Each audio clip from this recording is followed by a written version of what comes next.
Olá, esse é o podcast Filosofia Pop. Eu sou Murilo Ferraz e aqui comigo está o Marcos Carvalho Lopes. Hoje a gente tem novamente a presença do Rony Silveira, professor de Filosofia da Universidade Federal do Sul da Bahia, doutor em Psicologia, mestre em Filosofia e organizador de vários livros sobre filosofia e cultura brasileira. Esse é o nosso episódio número 36 e hoje falamos sobre religiosidade brasileira. O professor Rony Silveira já participou do podcast no episódio 8 sobre filosofia e cultura brasileira e no episódio 26 sobre carnaval e filosofia. Para acompanhar o Filosofia Pop, você pode visitar o nosso site filosofiapop.com.br, que tem, além do podcast, textos sobre diversos assuntos filosóficos e também espaço para você deixar os seus comentários. Nós também estamos no Twitter como @filosofia_pop e no Facebook com facebook.com/podcastfilosofiapop, tudo junto. Mas eu tenho o nosso e-mail que é o contato@filosofiapop.com.br. Para receber os nossos episódios na hora em que forem lançados, você pode assinar o nosso feed no seu celular. No nosso site tem um guia explicando como fazer isso. O Filosofia Pop é um podcast que aborda a filosofia como parte da cultura. A cada 15 dias, sempre às segundas-feiras, a gente está aqui para continuar essa conversa com vocês. Vamos então para a nossa conversa sobre religiosidade brasileira.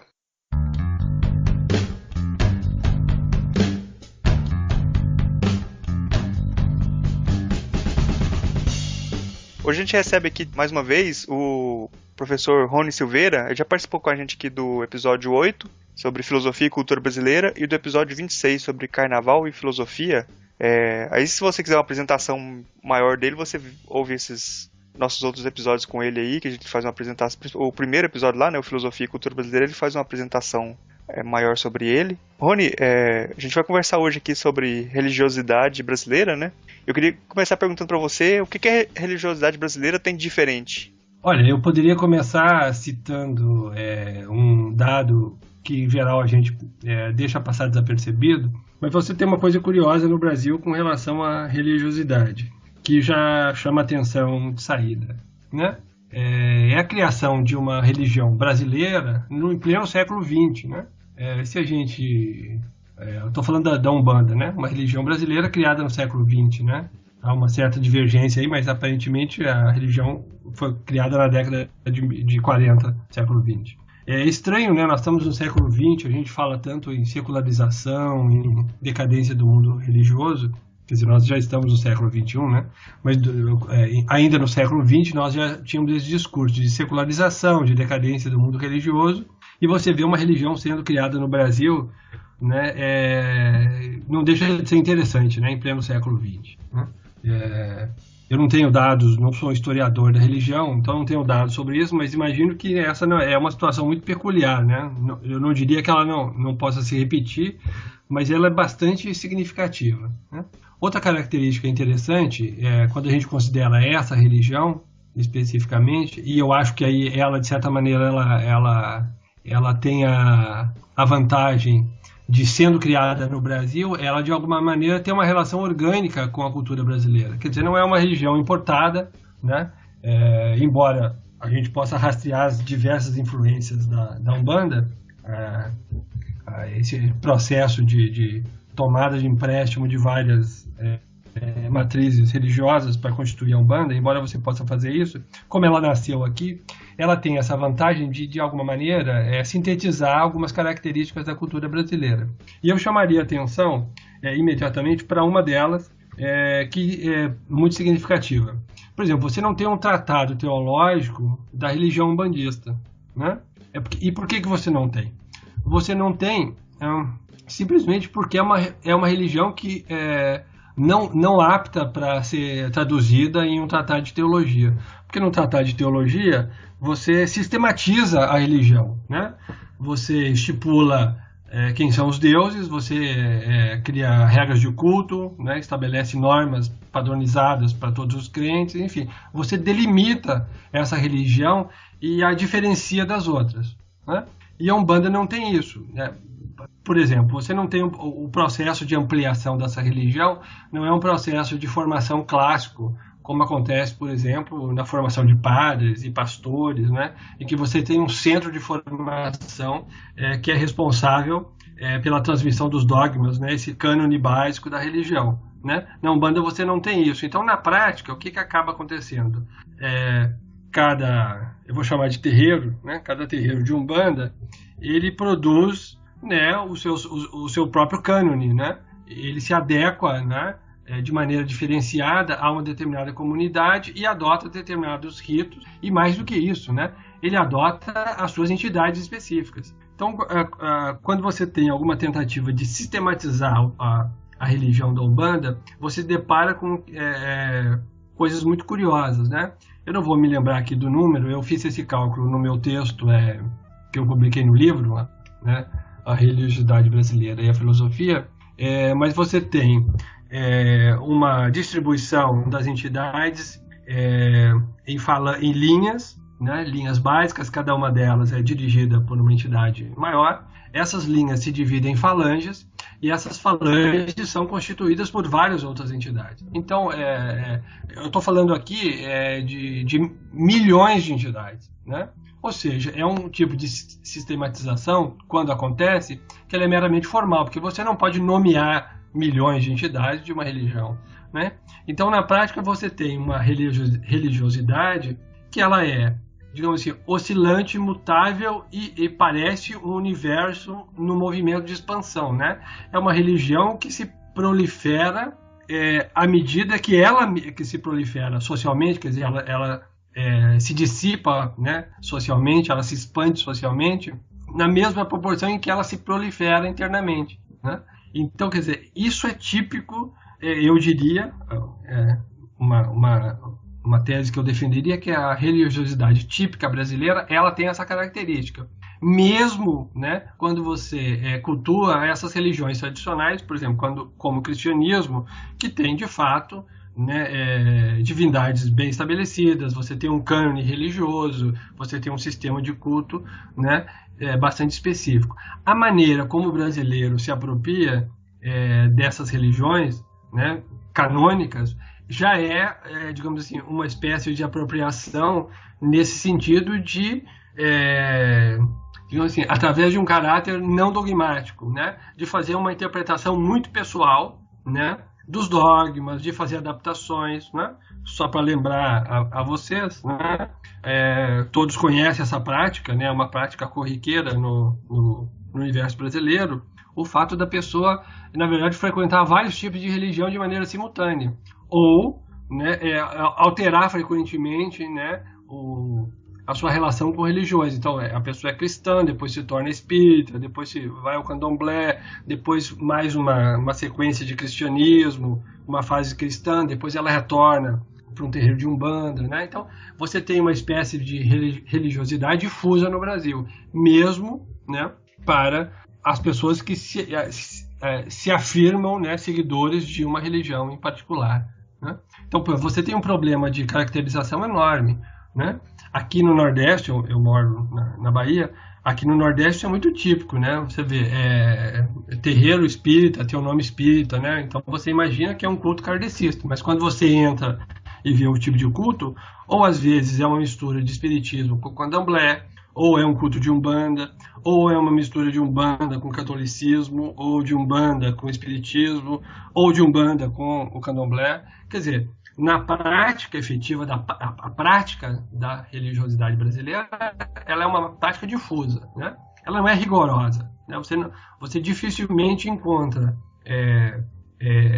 modalidades de culto predominantes no Brasil em que há essa preocupação da separação estrita de uma religião com relação às outras. Isso tem acontecido mais recentemente, né? E esse movimento, inclusive, chama atenção pelo seu caráter, digamos assim, pouco ligado a essa base não dogmática da religiosidade brasileira. Eu estou falando, obviamente, das religiões de caráter evangélico, né? Que também têm as suas nuances, as suas variáveis, mas que trazem uma tentativa de, digamos assim, cravar um marco de intolerância religiosa, de delimitar bem o terreno. Obviamente, toda religião canônica, toda religião dogmática, ela tem um traço de dogmatismo, né, de intolerância, né, porque ela exclui as outras. Isso não é típico do Brasil, né? Claro, pode ser que a gente pode discutir isso depois, né, com relação às religiões evangélicas. Eu não quero adiantar muito o assunto, mas para não sair da pergunta, eu ficaria nisso. O que eu acho que é próprio da religiosidade brasileira é habilidade de transitar no mundo religioso sem uma subserviência, né, sem uma reverência muito grande a dogmas, a cânones pré-definidos, né? O brasileiro sempre faz uma apropriação muito específica da religião, né? Sempre tece elos pessoais com esses deuses, né? Mesmo os deuses do cristianismo. Enfim, eu ficaria por aqui. Depois a gente pode explorar melhor essa questão das religiões evangélicas, né? Eu acho que tem uma coisa bem interessante nessa ideia de não dogmatismo, quando a gente pensa que a constituição do dogma depende dessa ideia de uma lei externa que você vai se submeter, né? Na medida que você não tem essa lei externa para se submeter, aí você ficaria nessa situação de uma religiosidade que parece ser difusa, mas eu acho que aí tem um outro elemento que é interessante, que é como ela pode ser plástica às diferenciações sociais, às hierarquias sociais, né? Eu vou contar uma experiência pessoal. Eu ia no centro espírita lá em Goiás e o médium no centro espírita era um negro e ele falava que os espíritos mais baixos iam lá nele, né? Os espíritos mais elevados iam lá no Chico Xavier, em Uberlândia. Então lá em Jataí, no interior, o negro atendia os espíritos mais baixos, os espíritos mais elevados tinha que ir lá no centro de um branco, né? É curioso como isso era uma espécie de justificativa, né? Nessa justificativa de uma desigualdade, né? De certa forma naturalizando a desigualdade. Nesse mesmo sentido dessa naturalização da desigualdade, como é que fica a ideia de dignidade humana ou a ideia de uma democracia num horizonte de religiosidade onde ninguém se submete a uma norma externa, né? Sim. Como que você vê isso, Rony? Bom, olha só, depende dos conceitos que a gente, a maneira como a gente entende esses conceitos. Não sei, eu pelo menos entendo que a democracia, ela parte do pressuposto muito fundamental de que as pessoas, né, os cidadãos no caso, as pessoas de caráter político, elas se encontram de maneira equidistante com relação a uma norma, né? Você tem uma regra e as pessoas não se diferenciam com relação a essa regra, ou seja, não há a ideia do privilégio socialmente configurado nesse sistema político. A princípio, todos têm acesso, né? Se trata de um direito, todos têm acesso igual a esse direito. Se se trata de uma proibição, todos são igualmente proibidos com relação a essa norma. Isso garante uma equidistância com relação à norma. Isso é básico na democracia, né? Embora a democracia nos permita enunciar, né, e expressar nossa opinião, isso parte do pressuposto de que você respeita algumas regras básicas, né, por exemplo, de uma discussão. Então você pode expor a sua opinião desde que você respeite o básico que regulamenta essa discussão. Se a gente entende que a democracia envolve essa situação de equidistância das pessoas, de diferentes pessoas com relação a uma norma, claro, ela exige que essa norma seja reconhecida como dotada de um valor superior, que não está à mercê da minha vontade, do tipo, bom, agora me convém obedecer essa norma e agora não me convém mais obedecer essa norma. Não, bom, aí você quebra a ideia de equidistância, porque ora você está próximo, ora você está distante, né? Então, a democracia me parece envolver essa crença de que as pessoas estão, né, pessoas diferentes estão a uma mesma distância da norma e a mesma pessoa, em momentos diferentes da sua história de vida, também se relaciona com essa norma, né, digamos, dentro de uma mesma distância. Agora, de fato, a religiosidade brasileira, né, pelo menos aquilo que eu entendo que é próprio dela, não havendo dogma, né, não havendo essa preocupação com a sistematização de um cânone religioso, ela de fato permite aproximações diferenciadas com relação às divindades, né? Isso que o Marcos acabou de citar no exemplo dele, né? Outro exemplo clássico disso, né, que você tem entidades na Umbanda, por exemplo, você imagina um terreiro de Umbanda em que você tem um salão de atendimento, né? Em geral se tem uma área externa necessária ao culto, com plantas, né?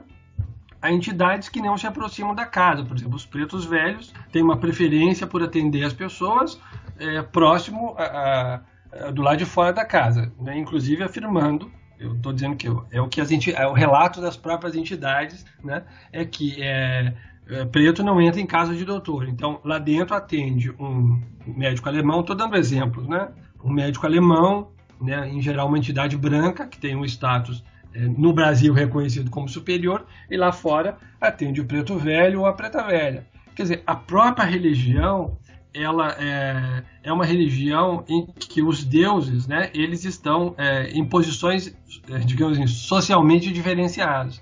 Então não há uma colaboração entre esse universo da religiosidade baseado na diferenciação, né, com a democracia. Pelo contrário, você tem uma espécie de tensão interna, né? Se o sistema político democrático, né, ele acaba valorizando um estilo de vida, né, da prática da equidistância, em que você se vê como uma pessoa dotada dos mesmos direitos que todos os demais, na prática religiosa, o sistema de valores é diferente, né? É contraditório com isso, porque ele afirma explicitamente que as pessoas são diferentes, que elas se relacionam com o universo religioso de maneiras diferentes, que elas são dispostas hierarquicamente em relações diferentes, né?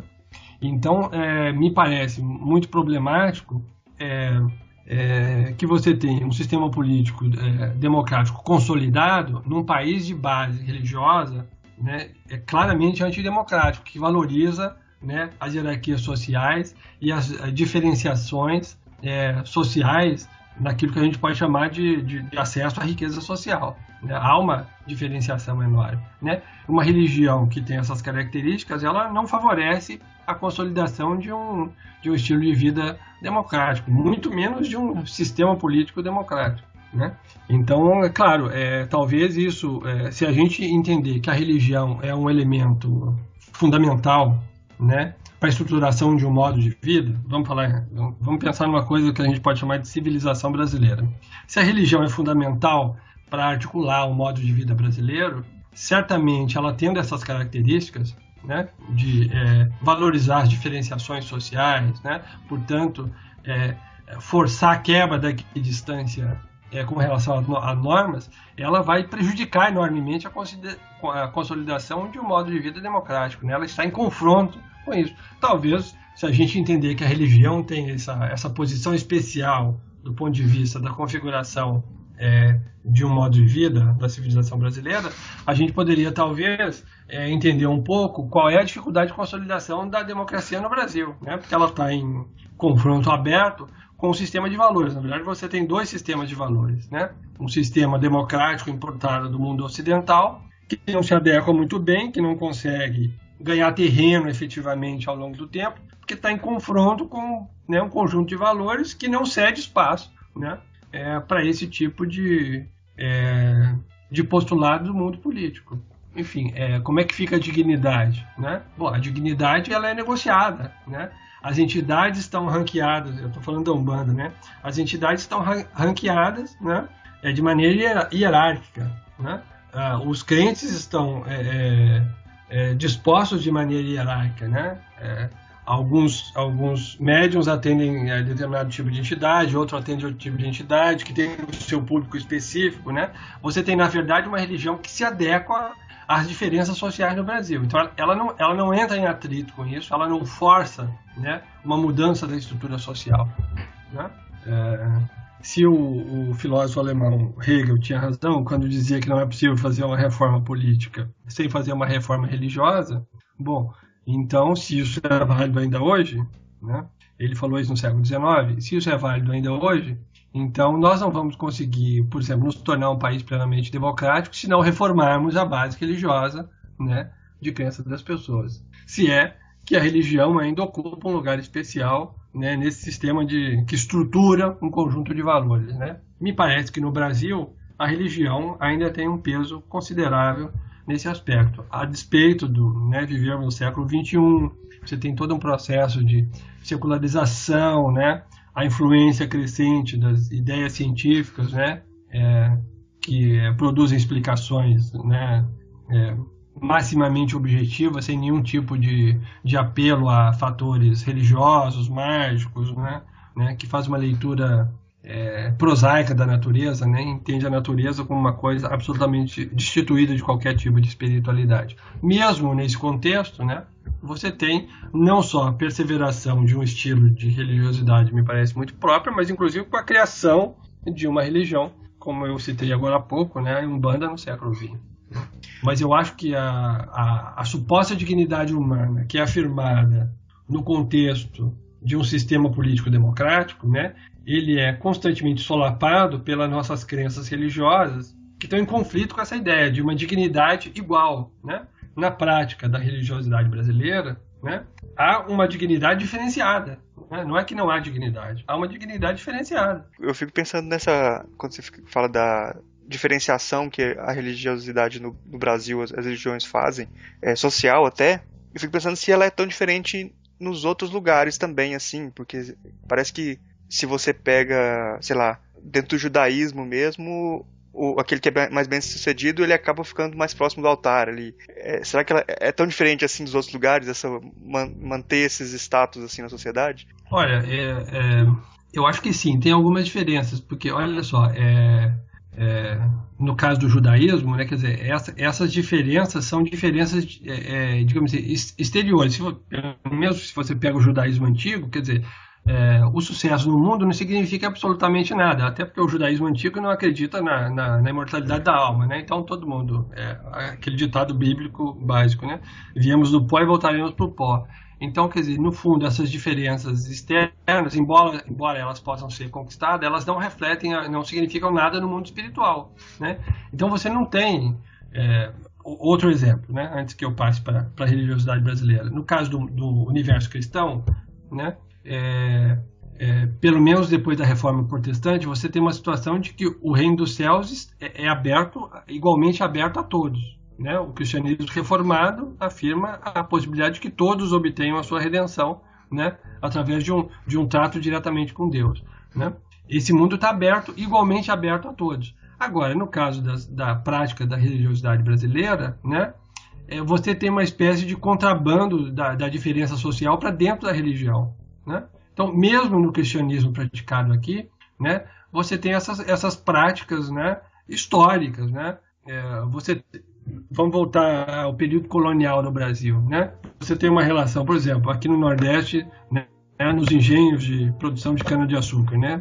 Vamos começar no início da colonização brasileira aqui no Nordeste. Né? Você tem Casa Grande, acoplada à Casa Grande você tem um padre, né, que é responsável pelo controle, digamos assim, né, pelos matrimônios, batizados, né, acompanhamentos, ritos de morte. Né? A religião, digamos assim, ela adere a uma estrutura social. Né? Então, você tem na história do Brasil, você tem poucos momentos de conflito entre essa religião e o universo que nós sabemos que é socialmente hierarquizado, em que as diferenças são muito pronunciadas. Quer dizer, essa religião, embora seja uma religião que a princípio pregue a igualdade entre os homens, ela é praticada num contexto de diferença e ela não entra em conflito, né, com esse mundo social. Né? Você tem poucos exemplos de conflito, né, entre o mundo cristão e o sistema, por exemplo, de escravidão no Brasil. Né? Você tem poucos exemplos de conflito. O que você tem é, pelo contrário, né, uma capacidade plástica de adaptação do cristianismo ao Brasil que é impressionante. Né? Me lembro aqui de uma passagem que eu acho fantástica. Né? É um livro do Joaquim Nabuco sobre o seu pai, Nabuco de Araújo, chamado Um Estadista no Império. Ele conta, enfim, a carreira política do pai como ministro da Justiça do Dom Pedro II. Né? E ele cita um caso muito interessante em que o ministro da Justiça, Nabuco de Araújo, pai do Nabuco, ele teve que fazer uma intervenção. Né? Nós estamos vivendo no Segundo Império um momento em que a igreja ainda não é independente do Estado. Né? Então, o ministro da Justiça teve que fazer uma intervenção em conventos, né? Em função, digamos assim, das más práticas existentes dentro dos conventos. Ou seja, a falta de moralidade era tão grande que o ministro da Justiça teve que intervir nos conventos. Né? Ou seja, o cristianismo, né, no Brasil, ele se adequou plenamente às práticas sociais existentes. Ele jamais, em raros momentos, ele não conseguiu fazer isso, ele se tornou uma religião plenamente adaptada na sua prática ao mundo brasileiro. Né? Então você tinha, por exemplo, conventos que tinham escravos e que produziam cana-de-açúcar. Né? Eles tinham escravos para produzir cana-de-açúcar. Quer dizer, eles funcionavam como uma fazenda típica. Né? Eles tinham uma propriedade, plantavam cana-de-açúcar e produziam açúcar. Mão de obra escrava. Né? Ou seja, uma religião é plenamente adaptada ao mundo social na qual ela se encontra. Quer dizer, ela raramente conseguiu tensionar o ambiente no sentido de que a sociedade pudesse se transformar em uma coisa diferente, né? E você tem vários exemplos, o próprio cristianismo reformado europeu, como ele é vivido na Europa, né? E nas colônias europeias de culturas de matriz reformada, né? Falo dos Estados Unidos, né? A própria Austrália. Você tem uma relação diferente em que a chegada do colono, né? De matriz de vida árdua, difícil, de enfrentamento com o mundo natural, diferente, né, hostil às vezes correndo risco de vida, em situações que poderiam ser perigosas e moralmente degradantes. O crente dessas religiões canônicas, né, dogmáticas, né, ele se mantém ereto, ele não faz concessão ao meio ambiente. Pelo contrário, ele conquista esse mundo, né, baseado nas suas crenças religiosas. Esse mundo se torna, portanto, o espelho das suas crenças religiosas. Aqui no Brasil você teve uma prática histórica que é de adaptação, né? Adaptação permanente, né? Todas as religiões que nos influenciaram são religiões adaptáveis, né? Muito interessante sobre isso. Eu faço uma referência no meu texto, no meu capítulo do livro sobre essa questão. Analiso a questão da religião indígena, da religião africana, do catolicismo português, né? Por exemplo, o catolicismo português, você tem narrativas, né, de que, principalmente de estrangeiros ou que visitavam Portugal ou que visitavam o Brasil na época, você tem a seguinte narrativa que é muito comum, né? Da absoluta falta de respeito durante os cultos, né? Um comportamento assim displicente. Então você tem em Portugal, por exemplo, numa procissão, né? Então, os trabalhadores braçais, né, as pessoas mais rudes da sociedade, ficavam ali. Então, as moças de família que iam passando na procissão iam ouvindo asneiras, né, iam ouvindo galanteios, né, insinuações durante uma procissão religiosa. Né? Não sei se vocês conhecem, mas hoje no Brasil você tem alguns eventos religiosos que são absolutamente profanos, né? Eu residi em Juazeiro do Norte, no Ceará, e pude acompanhar as procissões em homenagem ao Padre Cícero. São vários durante o ano, né? São eventos religiosos, mas que têm características profanas absurdas, né? Ou seja, mais uma vez, a crença religiosa ela não obriga o crente a um determinado padrão de comportamento que se impõe a ele em todas as circunstâncias. Então, ele vai para um evento religioso, se desloca na carroceria de um caminhão, anda 300 km, 400 km, 800 km, participa, ele é um devoto de Padre Cícero, ele vai, mas o seu comportamento fora dos momentos de culto religioso é o mais prosaico, né, do mundo, né? Ele se comporta, ele bebe bebida alcoólica, ele se mete em confusão, não é? Ele se comporta naturalmente, quer dizer, a parte externa, digamos assim, do seu comportamento, exceto o momento do culto, é uma vida normal, em que as suas crenças religiosas não pressionam, né, o seu estilo de vida, né? Então eu acho que a gente poderia diferenciar essas religiões mais severas, né, em que de fato a religião impõe um conflito aberto com o mundo social, e as religiões de matriz, né, digamos assim, as religiões que compõem esse universo de uma religiosidade brasileira, elas não têm essa característica, né? Elas são religiões, digamos assim, fragmentadas no sentido de que elas se exercem num ambiente, mas não se expandem para todos os ambientes da vida. Elas são religiões limitadas, né? O seu poder é limitado do ponto de vista da conversão autêntica dos indivíduos. Então as pessoas conseguem conciliar, né, as suas crenças, o seu comportamento hereditário, o seu comportamento social já consolidado, com crenças religiosas de qualquer tipo, né? Então é como se a religião fosse compusesse um conjunto de valores que está ilhado, né? Ele não consegue se expandir, ele não consegue obter controle da personalidade toda do homem brasileiro, né? Ele se exerce, né, num determinado momento da sua vida, num determinado conjunto de atitudes, mas não se expande, né? Ele efetivamente não é convertido, se a gente entende que a ideia de uma conversão autêntica envolve a profundidade, quer dizer, você não revolve o terreno da personalidade profundamente, ele não se transforma, né, verdadeiramente em outra pessoa. Por isso é fácil, né? olha, eu sou cristão, olha, eu sou espírita, olha, eu vou ao candomblé, de preferência, como o brasileiro gosta de dizer, para me garantir, né? Eu vou em todos eles, né? Porque eu não sei qual é que pode estar certo. Ok? Não, eu acho que essa frase aí, eu não sei qual que vai dar certo, que complementa bem a questão que a gente vai fazer agora, que é a ideia do que seria moralidade nesse caso, né? Não moralidade que se submete, mas a moralidade que cria mundos. O ato moral é aquele que o sujeito cria um mundo de acordo com o seu desejo, né? Eu acho que só isso justifica o fervor das orações dos deputados corruptos quando pregam propina, né? Se tá dando certo, é porque Deus está com eles, né? Então. Tem uma cena famosa aí gravada em que os caras embolsam dinheiro, se abraçam e fazem uma oração, né?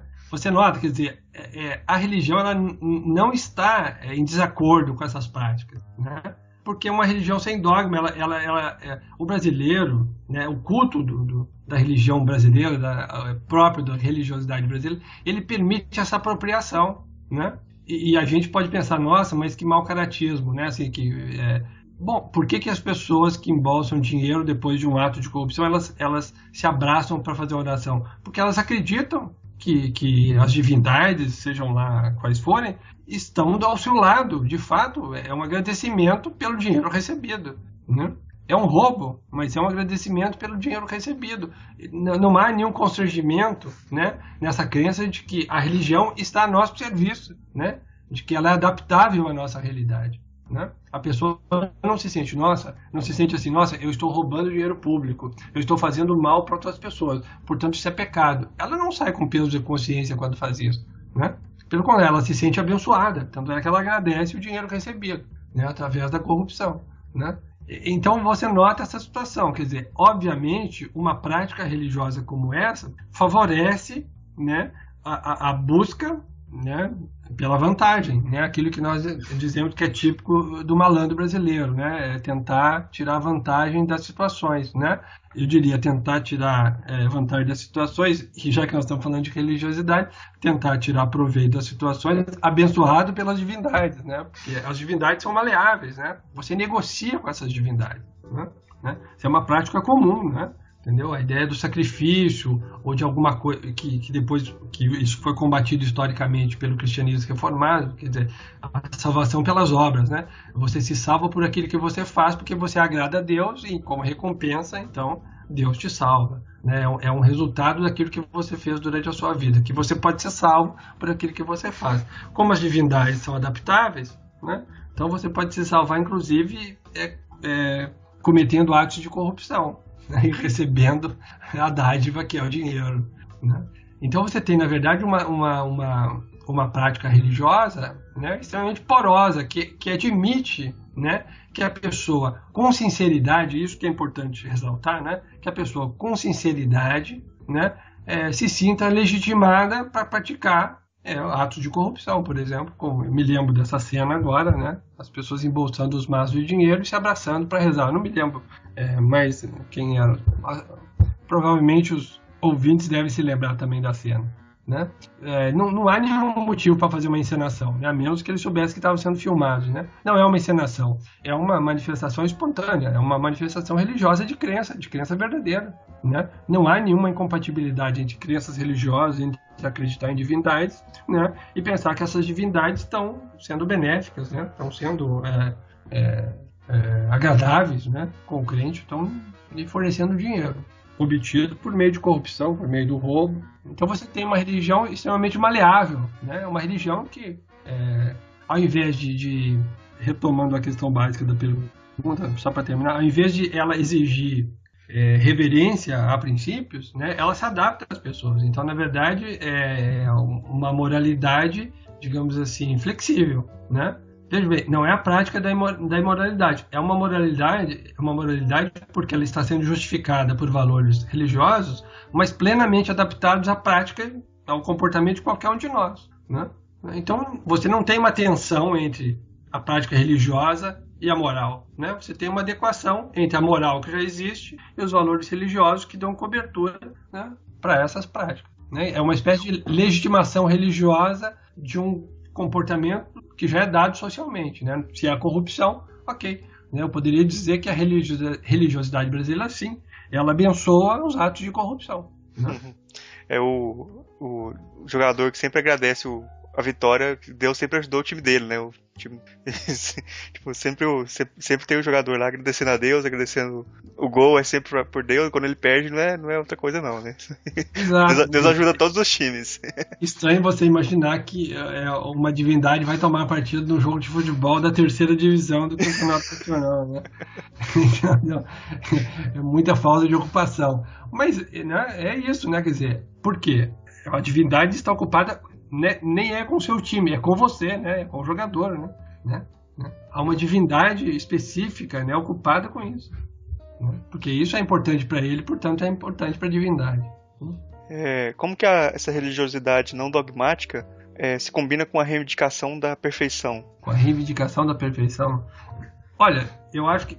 Não sei se a gente pode falar de reivindicação da perfeição, mas de alguma maneira, né, dado o conforto extremo, né, para qualquer crente desse tipo de religiosidade, conforto extremo, que eu estou chamando de conforto extremo, o fato de que a religião não obriga a alterar a sua linha de comportamento, não constrange a não fazer alguma coisa que ele sempre fez. Na verdade, eu acho que ela é uma espécie de acabamento de uma crença na sua própria perfeição, né? Quer dizer, em geral, as religiões, elas obrigam, as religiões dogmáticas, essas religiões canônicas, né?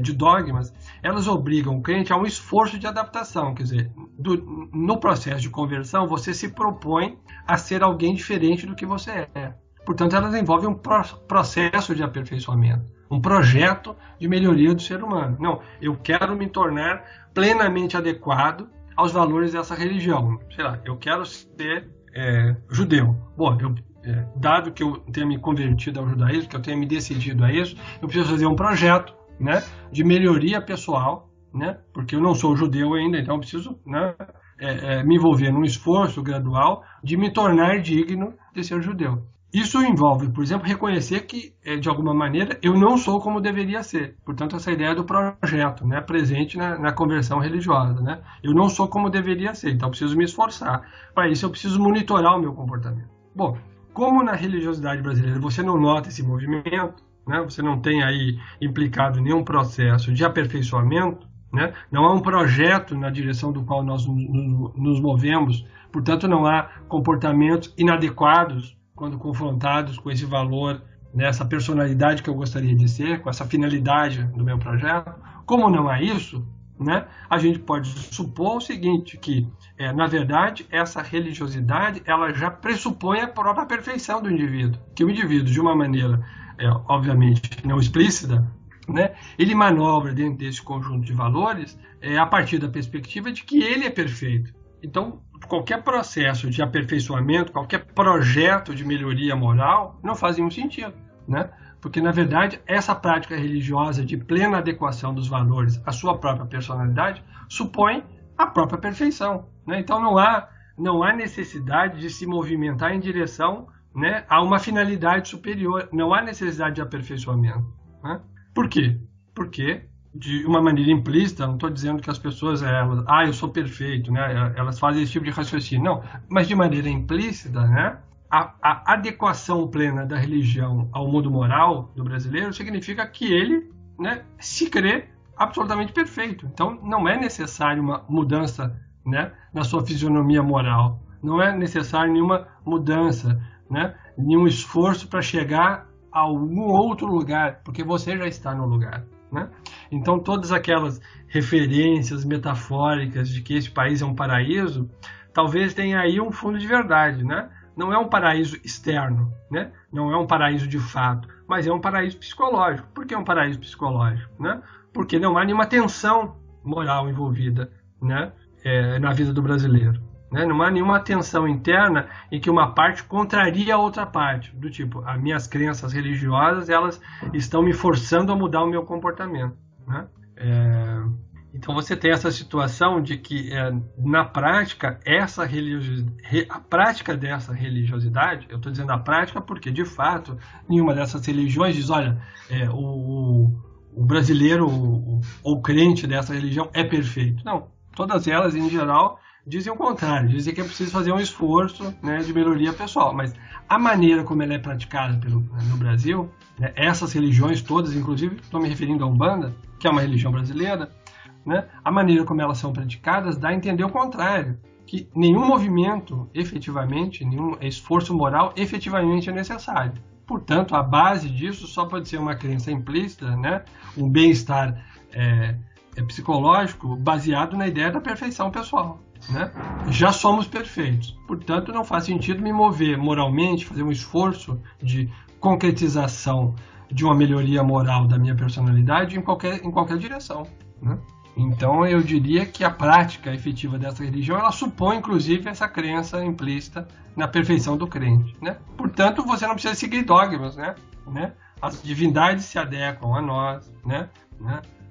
As religiões, mesmo as mais dogmáticas, mais canônicas, que têm um sistema definido, né, que tendem a ser rigorosas, em geral no Brasil elas são praticadas de maneira não muito rígida, né? Se faz adaptações, né?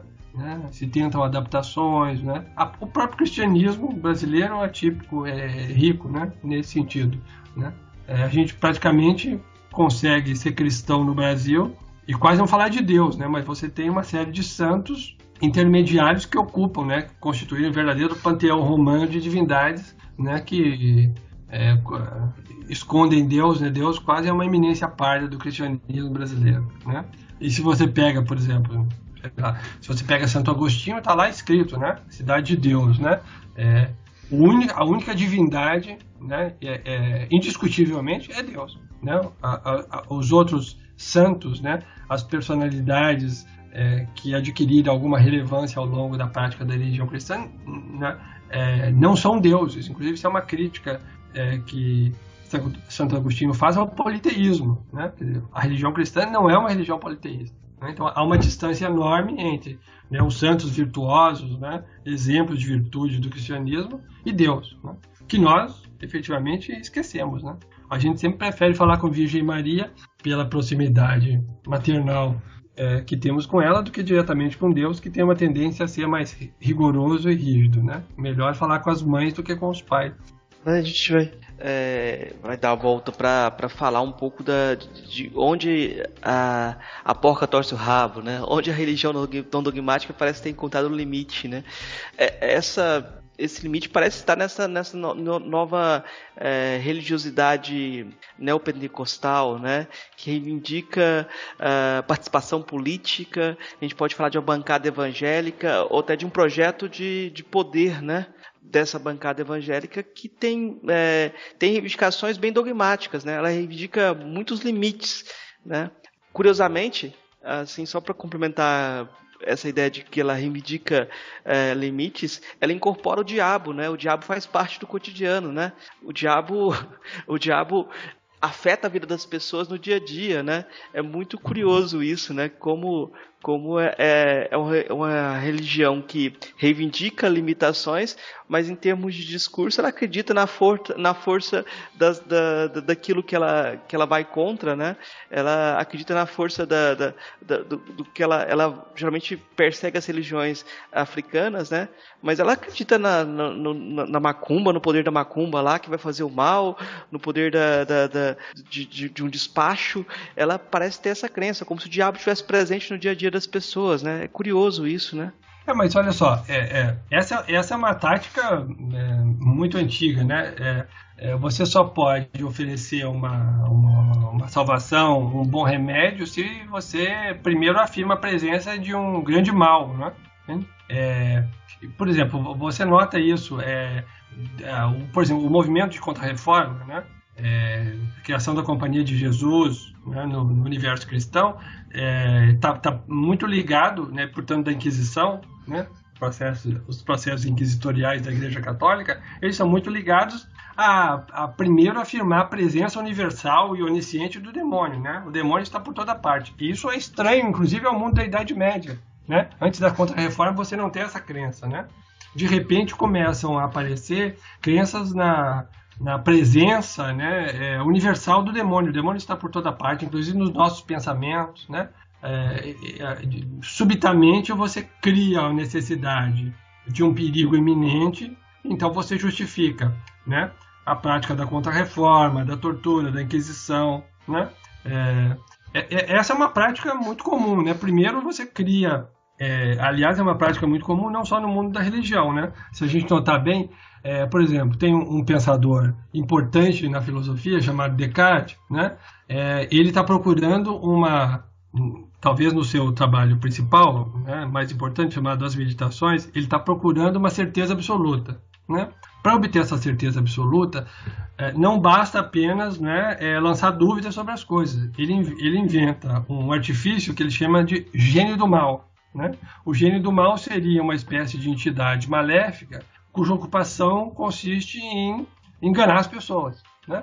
Quer dizer, só concebendo esse mal gigantesco, né, esse poder maligno extremamente poderoso, é que Descartes consegue chegar numa certeza absoluta, né? Então, da mesma maneira, você só consegue oferecer a salvação se você coloca a pessoa, né, o crente, em potencial sob perigo, né? A salvação só tem sentido se a pessoa está em perigo. Se não há perigo no mundo, não há necessidade de salvação.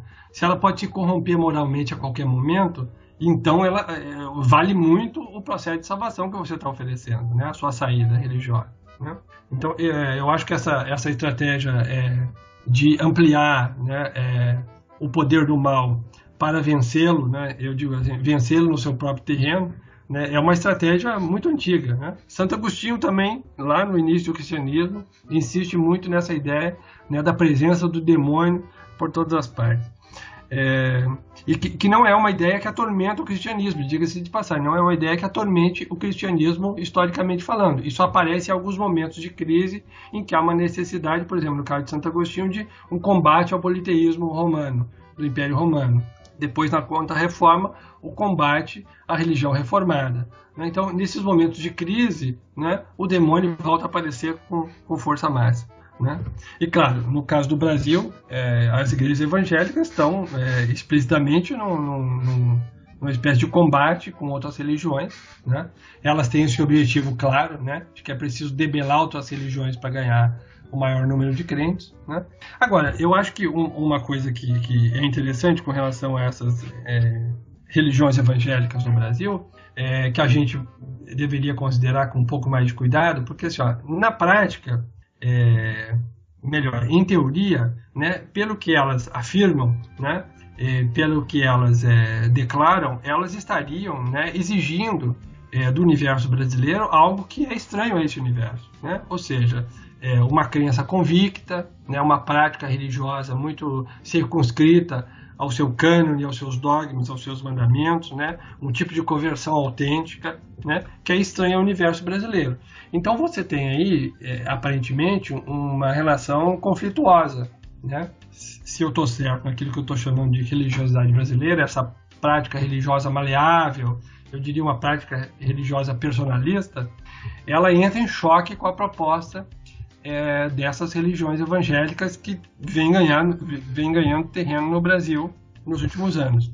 A questão toda é saber o seguinte: se a longo prazo, se essas religiões vão ser capazes de impor à cultura brasileira, né, a necessidade, digamos assim, do aperfeiçoamento moral, né, uma espécie de conversão autêntica. Será que elas serão capazes de criar a profundidade necessária para que as pessoas se sintam impulsionadas, né, a verdadeiramente adotar um processo de aperfeiçoamento moral? Ou será que elas irão se adaptar ao universo brasileiro? Bom, esse é um debate em aberto, eu não tenho bola de cristal, né? Agora, o Marcos, na pergunta, fez referência à bancada evangélica. Bom, se nós nos basearmos na bancada evangélica como representante desse movimento religioso, nós já sabemos a resposta. A resposta é que o Brasil venceu a religião evangélica, né? Porque efetivamente a bancada evangélica não agrega nenhum tipo de moralidade especial na prática política brasileira, né? Isso nós podemos ver e veremos mais no decorrer das investigações de corrupção, da denúncia, das negociatas, né? Bom, só para citar um exemplo, né, um dos supostos evangélicos, ou pelo menos que apoiava os evangélicos, e com com o qual os evangélicos tinham relações de proximidade era o Eduardo Cunha, né? Que hoje está preso em Curitiba pela Lava Jato. Então não parece assim que se a gente se basear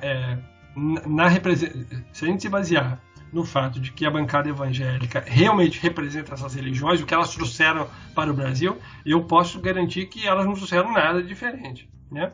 Agora, talvez a bancada evangélica não represente, de fato, né, esse movimento mais religioso, mais rigoroso, né? Porque você nota, na prática religiosa, nessas religiões, de fato, há uma mudança substantiva na vida dos crentes, né? Você vê, por exemplo, igrejas evangélicas que são capazes de transformar as pessoas de maneira que, no ambiente da cultura brasileira, sei lá, nem o tratamento médico conseguiria fazer essa reforma individual, né? Nem os sistemas de apoio a drogados que existem no Brasil, né? Os serviços públicos que não são de muito boa qualidade, mas alguns existem, em alguns lugares existem. Enfim, você não tem uma rede social capaz de mobilizar essas pessoas. Eu estou falando de pessoas que têm problemas crônicos, né? Com alcoolismo, com drogas, né? Com problemas psiquiátricos mais sérios que, de alguma maneira, danificaram profundamente a sua vida. Pessoas que não têm mais família, não têm mais condições de trabalho, né? Para essas pessoas, né, quase nada se pode fazer, né, no Brasil, porque você não tem mecanismo de transformação pessoal. As religiões evangélicas têm conseguido promover alterações dessas pessoas, né?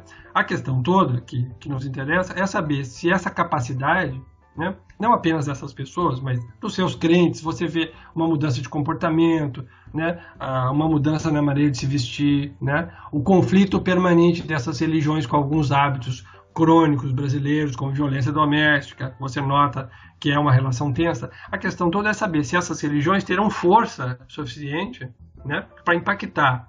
A gente está falando numa mentalidade, naquilo que eu chamei de civilização brasileira, se elas serão efetivamente capazes de mobilizar profundamente os indivíduos, de tal maneira que elas interfiram, né, nessas práticas religiosas, né, e nessa disposição brasileira de não se comprometer com o processo de aperfeiçoamento pessoal. Bom, aí é uma questão de jogo de forças, digamos, civilizatório, que eu não posso fazer nenhuma previsão, né? Eu só estou tentando entender o processo. Então não caberia a mim fazer previsões, né? Agora, se a gente se basear na bancada evangélica, a derrota da religião evangélica já está dada, né? Porque se efetivamente a bancada representa esse tipo de religião, ela não agregou nada ao universo brasileiro. Pelo contrário, eles me parecem muito bem adaptados às práticas políticas brasileiras, né? Então, elas já foram derrotadas nesse caso, né? Se depender da representação política, elas já foram derrotadas. Eu espero, inclusive, que não. Enfim. Você espera alguma redenção, hein? Mas, olha, eu tinha só 2 comentários para... Eu acho que esse tema realmente é um tema muito rico, que até caberia várias discussões. Eu vi... Tem um podcast que acabou de ser lançado, o podcast do Fluxo, que entrevistou Luiz Eduardo Soares. Aí... o Luiz Eduardo comenta como essas religiões neopentecostais ela tem esse lado positivo, né, de produzir uma reforma pessoal, mas sem quebrar com a ideia de uma magia, né? Tipo, você quer um carro agora, você vai conseguir esse carro, mas você tem que parar de beber. Sim. Você vai conseguir aquilo que você quer, mas você tem que fazer essa... Então tem um tipo de negociação. Por outro lado, o Mangabeira Unger, ele tem uma tese de que as religiões neopentecostais são marcas de um tipo de reformismo meritocrático no Brasil, que geralmente são as pessoas que vêm de baixo, que transformam a sua vida, que estão ascendendo na sociedade, querem uma sociedade mais meritocrática, vamos dizer assim, em termos mais democrática, né? Que ela quer quebrar com os valores do clientelismo tradicional. Essa perspectiva do Mangabeira Unger até... dá um valor muito positivo para as igrejas protestantes, inclusive porque ele diz que os protestantes vão a um lugar em que nenhum católico católico iria. Os neopentecostais vão lá e tentam fazer esse tipo de conversão. Agora, só um outro comentário que eu acho bem interessante. Tem um professor da Unirio, do Direito, que é doutor em filosofia também, o Willis Guerra. Ele comenta que você pode traduzir, é justificado traduzir o gênio maligno do Descartes, não por gênio maligno, mas por gênio malandro. Se você traduz o gênio maligno por gênio malandro, e você pensa nessa religiosidade brasileira, ao invés de refutar com o absoluto, você vai negociar com ele. Pois é. Agora, eu só queria acrescentar uma coisa sobre essa questão de efetivamente fazer diferença. Eu acho que meus exemplos também não foram muito bons. Me lembrei agora de uma situação muito eloquente, né? Por exemplo, eu morei em vários lugares aqui no interior do Nordeste, né? E em função de várias circunstâncias, acabei tendo que construir mais de uma casa, né?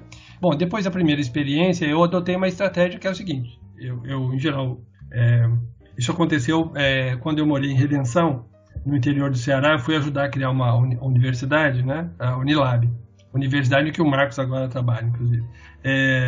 Chegando lá, eu precisava construir uma casa. Bom, e depois de várias experiências não muito bem sucedidas nesse processo, as casas foram concluídas, mas cada uma tem uma história diferente. Bom, eu então decidi fazer uma coisa que efetivamente fez a diferença.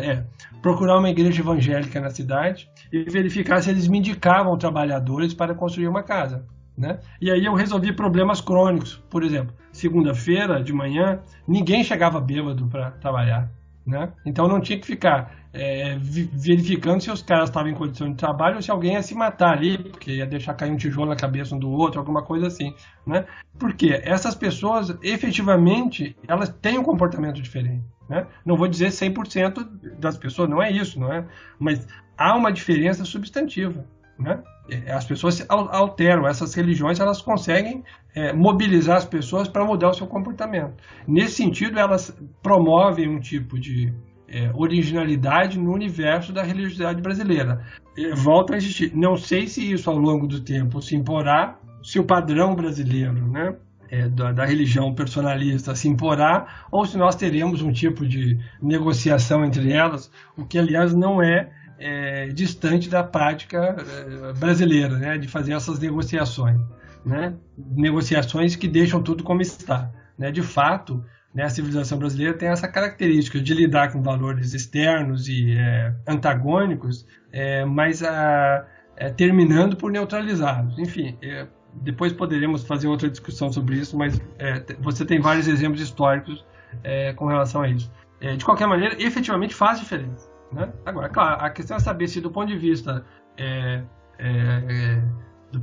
da civilização brasileira, estou me permitindo falar assim, se isso vai ter efeito ao longo do tempo ou não, né? Se tratará de mais um tipo de adaptação que nós faremos desses valores, preservando os nossos próprios valores, que têm se mostrado hegemônicos na história desse país, né? Só para acrescentar uma coisa na mesma linha do Rony, para a gente fazer uma coisa para complexificar um pouco. Esse mesmo tipo de exemplo eu já vi usado lá no centro-oeste brasileiro, de gente falando, não, eu prefiro contratar a gente que vem do sul, porque eles já estariam mais integrados a uma ética do trabalho do que o pessoal que é da própria região centro-oeste, né? É muito curioso isso também, é como se a gente tivesse também uma diferença entre sertão e litoral, principalmente quando a gente pensa no centro-oeste, nos sulistas, né? Existe um exemplo que eu já vi num livro que estava trabalhando sobre a questão do sertão, que quando você oferece terra para sem terras gaúchos, eles ocupam aquela terra como se fosse a terra da família deles e querem propagar por gerações aquilo, né?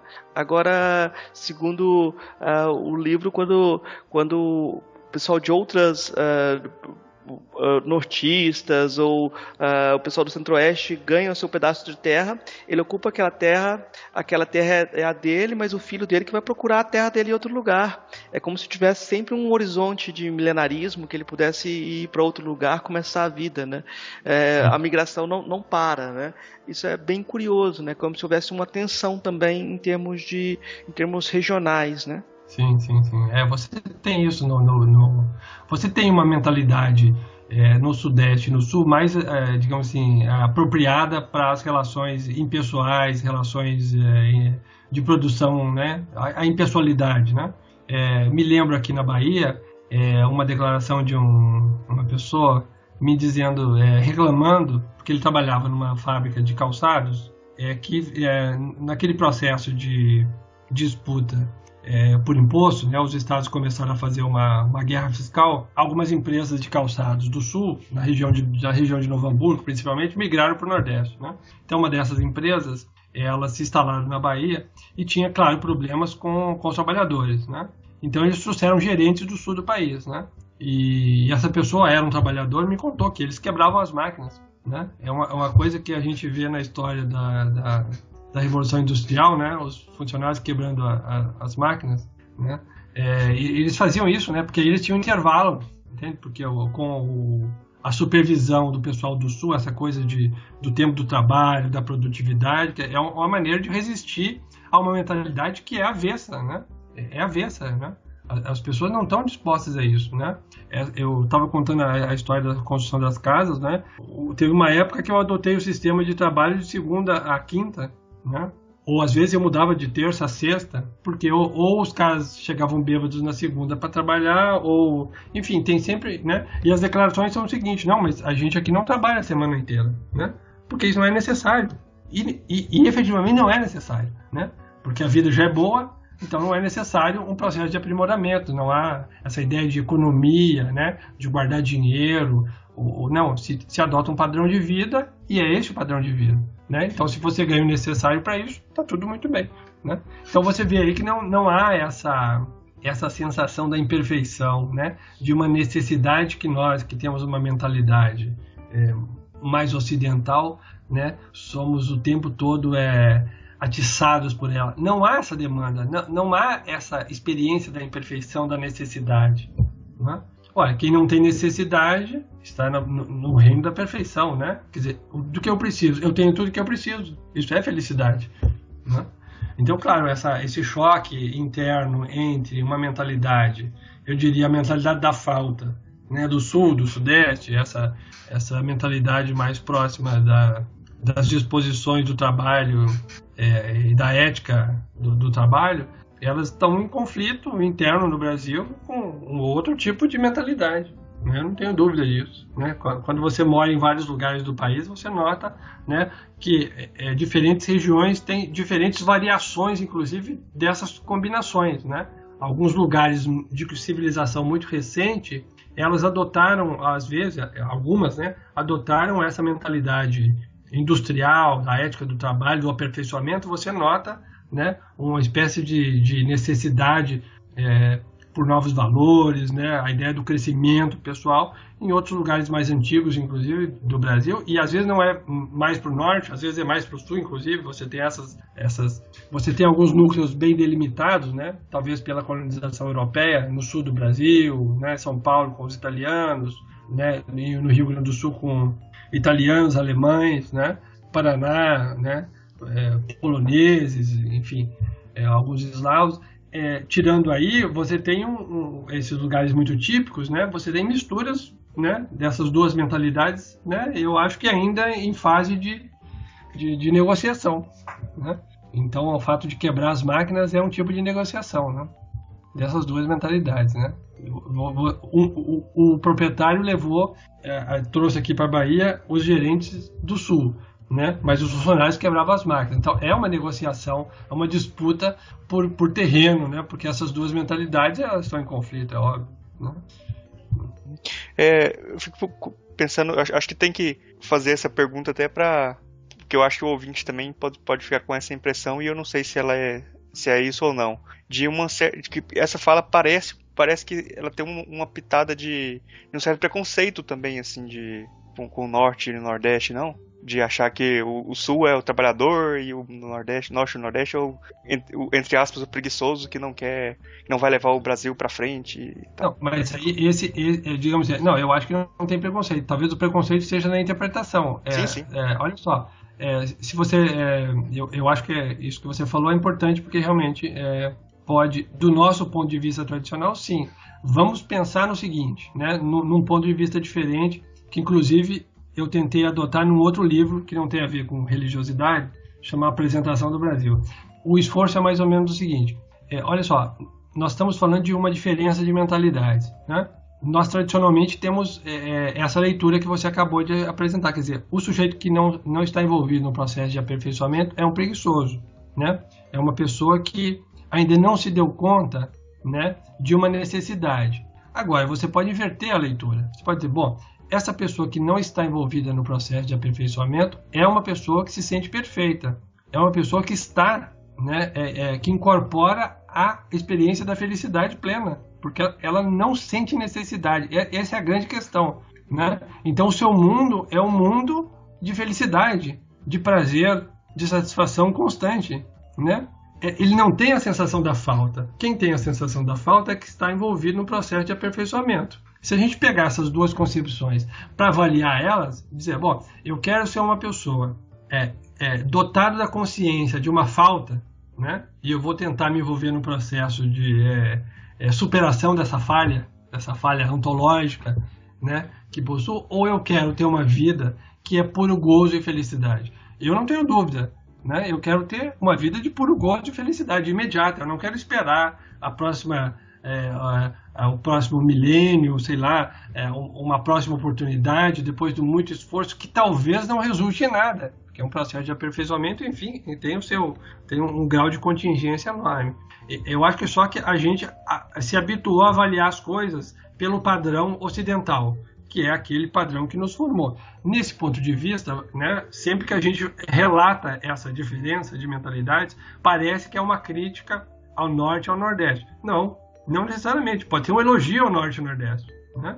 Aliás, o fato de você ter essa resistência marcante no Brasil, isso eu chamo atenção no livro também, o fato de você ter essa resistência marcante no Brasil, eu entendo que ela deve ser computada como uma virtude, né, como uma vitalidade dessa maneira de viver, né? Olha, por que eu devo assumir uma condição humana menor para então estabelecer um processo de aperfeiçoamento se eu posso adotar uma mentalidade em que eu já sou perfeito de saída, né? Entendeu? Então eu não preciso passar por aquela experiência religiosa que nós estávamos nos referindo há pouco, de ter a experiência do mal muito perto, de ser tentado o tempo inteiro, da decadência, né, do gênio do mal, de ser enganado. Eu não preciso ter isso para então me envolver no processo de superação dessas deficiências. Eu não preciso ter não é necessário que eu tenha experiência da deficiência, né? Eu posso optar pela experiência da completude. O que me falta? Nada me falta, portanto eu sou feliz. Se eu sou feliz, o que eu devo fazer? Gozar da vida, ter prazer, né? É isso que importa, né? Então, eu entendo perfeitamente o que o Marcos disse e acho que é pertinente. É pertinente porque nós, em geral, já adotamos, né? Na verdade, a apresentação das duas formas de mentalidade não implica numa hierarquia, né? Então, um pouco de cuidado com isso, né? Nós é que adotamos esse ponto de vista em geral, que é o ponto de vista ocidental, né? Que valoriza a ética do trabalho, os processos de autoaperfeiçoamento, de melhoria da vida, portanto, a ideia do desenvolvimento, né? Enfim, né? Isso é um tema para uma outra discussão muito diferente, mas, de fato, pela mera apresentação da diferença das duas mentalidades, a gente não poderia dizer que uma é melhor que a outra, ou que uma é a pré-história da outra, né? Então, que o destino se tornar desenvolvido, portanto, adotar uma ética do trabalho, se envolver em processo de autoaperfeiçoamento. Eu não acho que seja necessário. Realmente não acho que isso seja necessário. Aliás, é discutível, né? Inclusive, se esse rumo da civilização ocidental, encabeçado pelo mundo europeu, né, transportado para os Estados Unidos, se isso é efetivamente, do ponto de vista de um sentido humano, um bom sentido, né, uma boa direção. Eu não sei se é uma boa direção, né? Se você vê o estilo de vida que as pessoas, o conjunto de valores que as pessoas adotam nos países desenvolvidos, eu estou falando não de valores ligados ao mundo material, de bem-estar material, né? Inclusive de conquistas espirituais em termos de conhecimento, não estou falando disso. Estou falando da sensação de realização humana.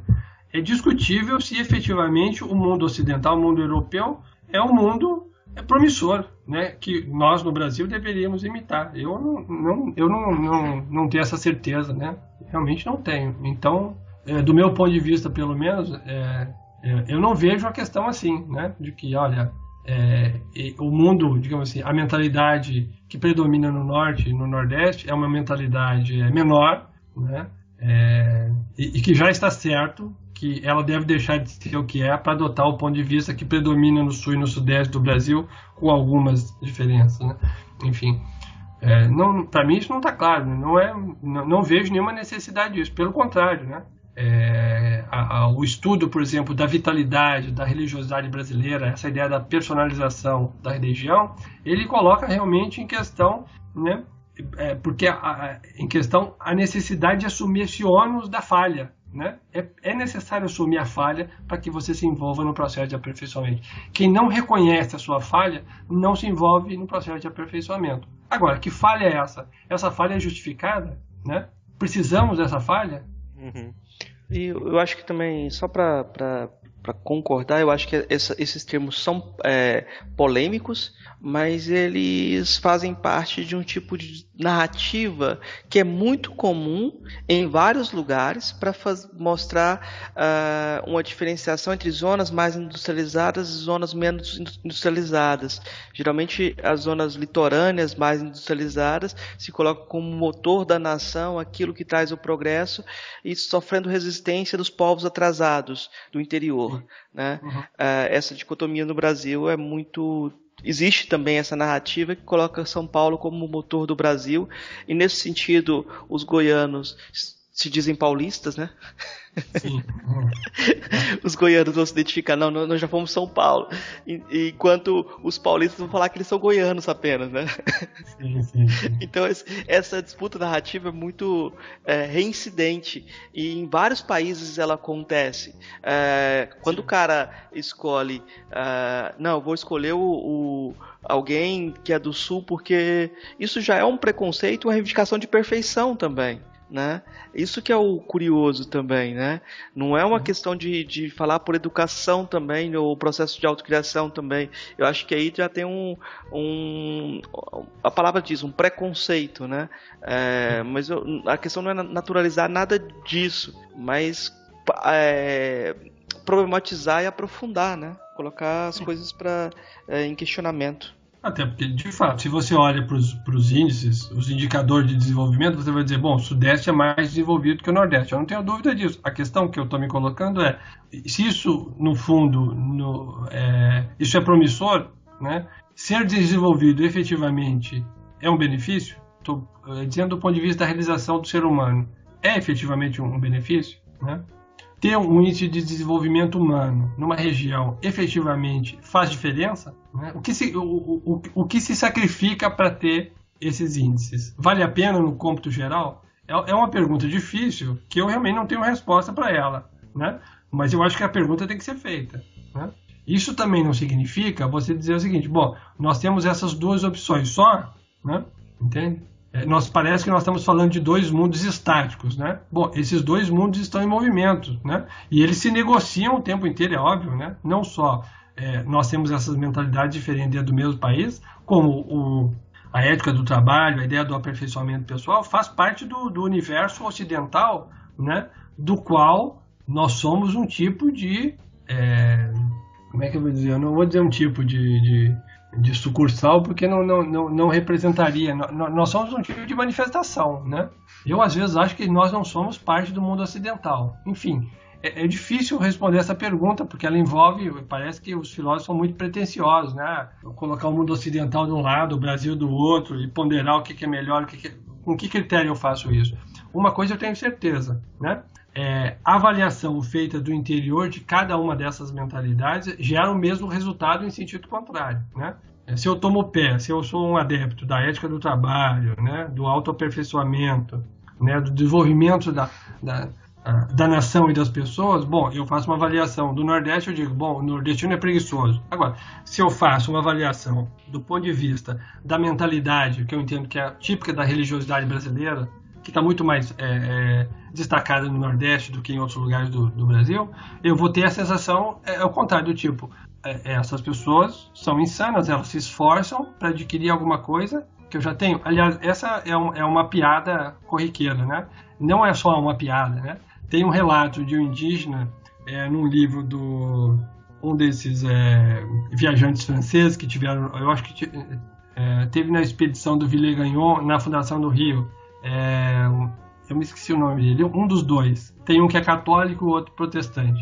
Num dos livros de um dos franceses, tem uma narrativa de um índio, né, brasileiro, nós estamos falando isso século XVI, né, narrando século XVI, narrando a falta de compreensão dele do movimento dos portugueses, né, que vinham buscar para o Brasil, levavam para a Europa.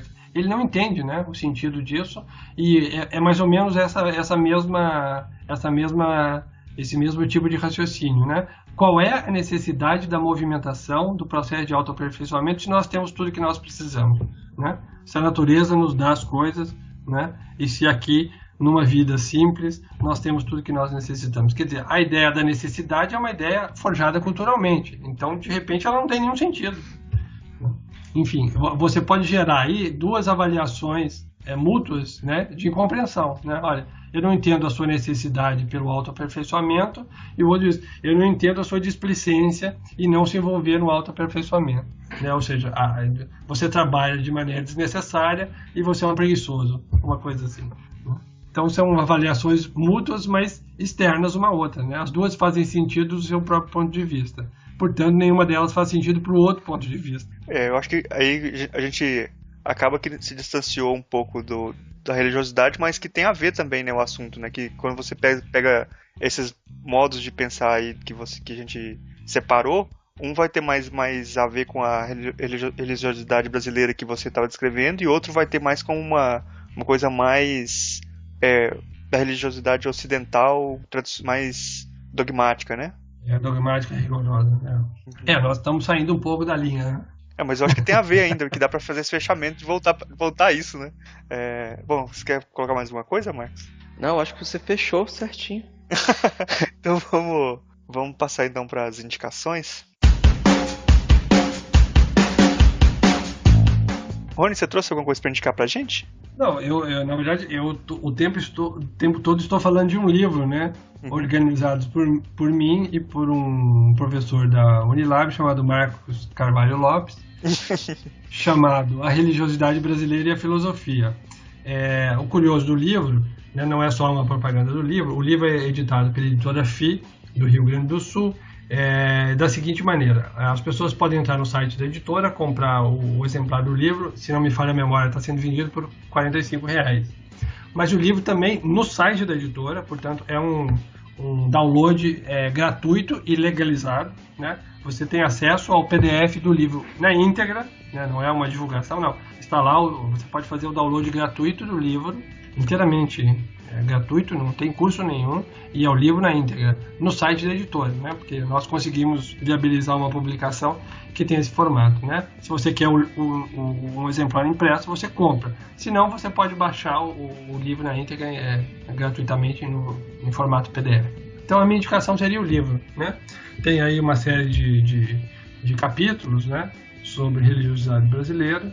São vários autores, né? Obviamente eu apresentei aquilo que eu entendo, né, que representa a questão, mas há outros recortes, né, outros temas sendo tratados no livro, né, sobre ensino religioso, sobre ciência e religião. Eu estou dando uma olhada aqui, então, né, sobre macumba, desmacumbização, ancestralidade africana, sobre religiosidade popular nas letras de samba, né, entusiasmo dos deuses, sobre Humberto Eco e a irrealidade brasileira, a religiosidade como liberdade compartilhada, né, sobre a pluralidade religiosa e seus desafios, sobre a questão estética ligada à imagem religiosa, enfim, uma série de livros, de capítulos. Eu então recomendaria o livro, já não estou sendo breve mais, mas tentando ser breve. Eu recomendo o livro.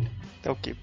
Marcos, você trouxe alguma coisa? Eu vou recomendar um livrinho bem pequenininho chamado Da Religiosidade, a Literatura e o Senso de Realidade, do Willem Flusser.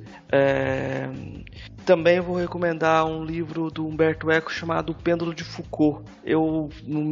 No meu capítulo do livro A Religiosidade Brasileira e a Filosofia, eu comento um pouco de como nesse livro Humberto Eco descreve faz uma descrição do que seria para ele a religiosidade brasileira, né? Para ele ela levaria um senso de não realidade. Então seria essas indicações hoje.